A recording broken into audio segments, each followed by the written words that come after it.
Also heute mal ein komplett anderes Video. In diesem Video geht es nicht um Steuern, es geht nicht ums Thema Auswandern, es geht nicht um Plan B, aber natürlich geht es auch hier um fremde Länder und Geschichten aus fremden Ländern, nämlich Texas. Du weißt vielleicht, dass ich 2008 in die USA ausgewandert bin. Ich habe zuerst in Miami gewohnt, bin dann kurze Zeit später nach Texas umgezogen. In Texas hatte ich dann eine Ranch und etliche Pferde. Das war so ein Projekt meiner damaligen Frau. Und das war das erste Mal, dass ich nach Stephenville in Texas gekommen bin. Dort gab es einen bekannten Pferdetrainer, Clinton Anderson hieß er, ein Australier, mittlerweile ist er in Arkansas. Und Stephenville musst du dir jetzt als eine beschauliche Kleinstadt in Texas vorstellen. Das sieht aus wie eine Filmkulisse. Da gibt es den historischen Ortskern, das ist in Texas überall gleich. Da haben wir ein Gerichtsgebäude, das sieht ein bisschen aus wie eine Kirche. Daran wollte man letztlich symbolisieren, dass das Recht und Ordnung einen sehr hohen Stellenwert hat, auch in der Wildnis von Texas. Und rundherum um diese Ortsmitte, die quadratisch ausgelegt ist und in der Mitte eben das Gerichtsgebäude, dann interessante Geschäfte. Das sieht also aus wie im Wilden Westen. So, damals war ich in Stephenville und die Geschichte, die ich dir heute bringe, nimmt in Stephenville, Texas ihren Anfang. Es geht nämlich um einen 15-Jährigen, der dort 2021 verhaftet wurde. Und dann hat man ganz schnell Dinge bei ihm gefunden, nicht nur über Kindesmissbrauch, sondern grausame Details, die weit über das hinausgegangen sind. Tatsächlich hat er nämlich ein Online-Erpressungsnetzwerk aufgebaut, dieser Caden, mit 15 Jahren und hat ihn mit seinem Komplizen Teenager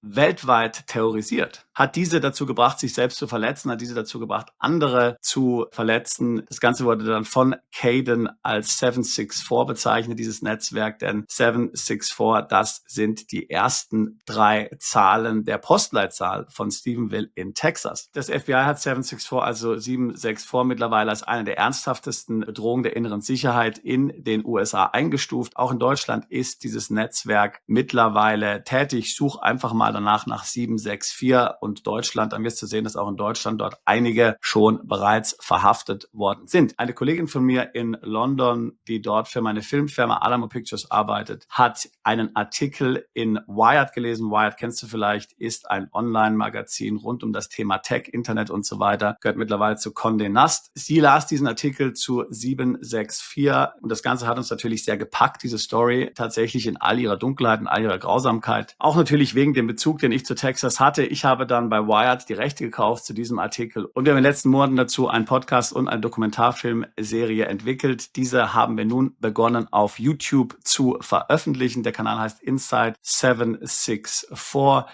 Am 1. Dezember 2025 haben wir die ersten 3 Folgen veröffentlicht. Link dazu packe ich hier in die Beschreibung dieses Videos mit hinein. Wie gesagt, mal etwas völlig anderes, aber vielleicht trotzdem etwas, was dich interessiert, wenn du ein True Crime Fan bist. Und viele von uns lieben ja True Crime. Dann interessiert dich diese Geschichte vielleicht. Alle Details in der Beschreibung zu diesem Video. Würde mich freuen, wenn du das Ganze anschaust und auch mit deinen Freunden und Bekannten teilst, wenn sie auch True Crime Fans sind. Natürlich muss man dazu sagen, das ist absolut nichts für Kinder. Definitiv ein Thema für Erwachsene. Vielen Dank fürs Zuschauen und würde mich freuen, wenn du mal bei Inside 764 reinschaust.